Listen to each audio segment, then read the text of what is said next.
as you make your final preparations for Passover, just a few words. 3,332 years ago, God told Moses to go to Pharaoh, deliver the message, let my people go so that they may serve me. 3,332 years ago, God tells Moses to tell the Jewish people to prepare for the Exodus. 3,332 years ago, God tells Moses to tell the Jewish people that they should make a Passover Seder even while in Egypt. And at that Passover Seder, they should have matzah, they should have moror, they should have bitter herbs, and they should be ready for the Exodus. It's been 3,332 years, and we're still doing it. And we still sit down, and we still eat the matzah, and we still eat the moror, and we still have the Passover Seder. Now, although this year our Passover Seder will be a lot smaller than we are accustomed to, far less people at our Seder table, nevertheless, I think that this year more than ever before, we will be so united with each other. We'll be united with every member of our family, but although cannot be together at the Seder table, but we'll be together in spirit and in soul. Although we cannot be with each other from our own communities, we will be together in spirit and in soul. This year, more than ever before, we will be so united with every single Jew on the face of the earth, in spirit and in soul.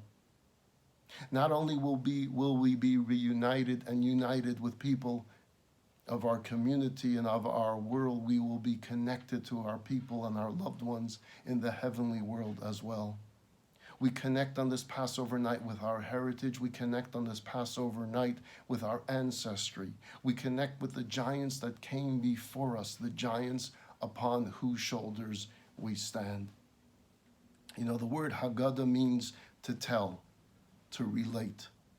But the word Haggadah also comes from the word to bind, to connect, to bring together. By reciting the Haggadah, by celebrating this festival of Passover, we give ourselves and we give our children and we give our grandchildren a sense of connectedness to Jews throughout the world and to the Jewish people throughout all of history. So this year, more than ever before, we're not merely an audience. We're not a guest at someone else's table. We are the participants. We are the actors.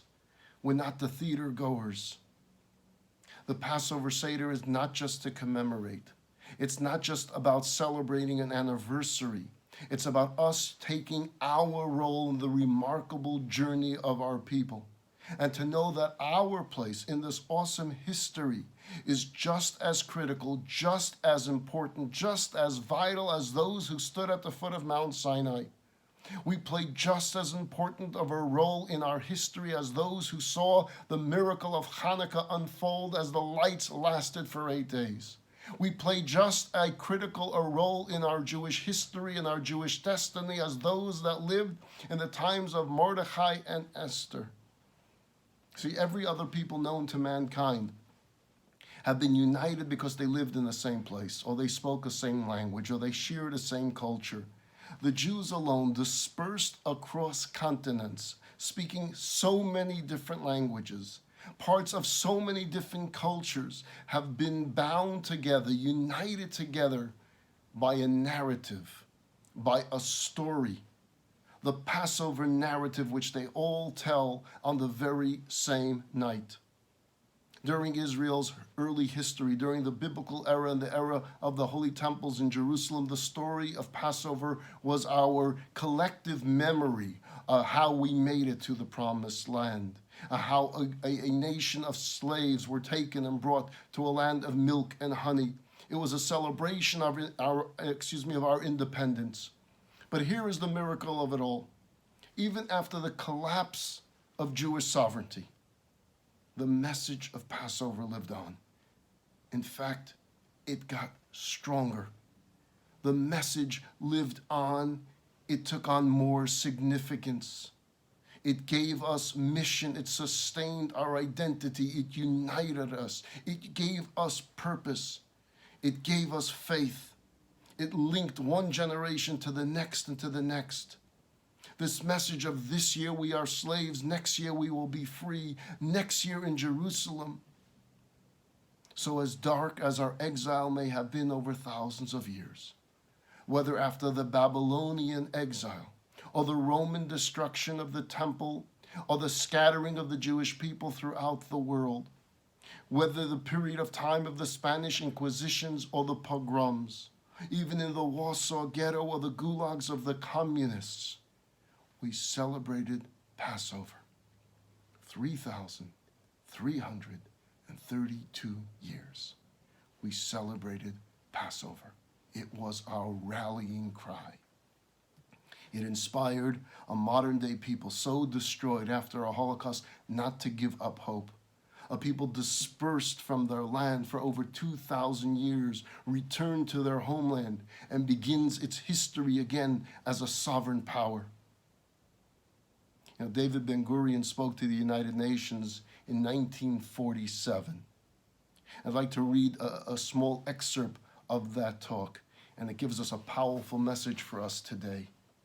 He said, 300 years ago, a ship called the Mayflower set sail for the New World. This was a great event in the history of England. Yet I wonder if there's one Englishman who knows at what time the ship set sail. Do the English know how many people embarked on this voyage?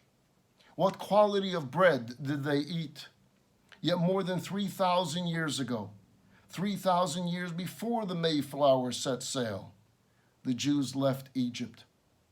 Every Jew in the world, even in America, a Soviet Russia, knows on exactly what date they left, the 15th of the month of Nisan. Everyone knows what kind of bread they ate. Even today, Jews worldwide eat matzah on the 15th of Nisan. They retell the story of the Exodus and all the troubles Jews have endured since being exiled. They conclude the evening with two statements. This year slaves, next year free men. This year here, next year in Jerusalem. This is the nature of the Jews. The restoration of Jewish sovereignty that included the ingathering of Jewish people from 103 countries, speaking 82 languages. The rebuilding of its capital city of Yerushalayim in 1967, more than anything else, teaches us that a vision can shape a destiny of a people, that ideas and dreams can change a world. Our dream has been kept alive because of Passover. And so, yes, this year, even this year, as difficult a time that we are living through, let us celebrate this holiday. Let us celebrate our freedom. Let us celebrate and let us yearn for the ultimate freedom and the ultimate redemption and the ultimate rebuilding of Yerushalayim and the rebuilding of the Beis Hamikdash. May we open the doors of this Seder night for Elijah, and we should be able to visually see him, and he will inform us, Hine Mashiach ba. Behold, Mashiach is here, Mashiach has arrived. I want to wish each and every single one of you a very happy and kosher Passover, a healthy Passover, a safe Passover, a miraculous Passover. If any of you are in need of anything for your Seder, whether it be financial, whether it be instructions of how to make a Seder, if you need a Haggadah yourself, whatever it is that you may need that we can be of help to you, please do not hesitate to get in touch with us. You can email me at rabbi@chabadconejo.com. You can text me at 818-516-0444, or you can call the office at 818-991-0991. A happy Passover to all.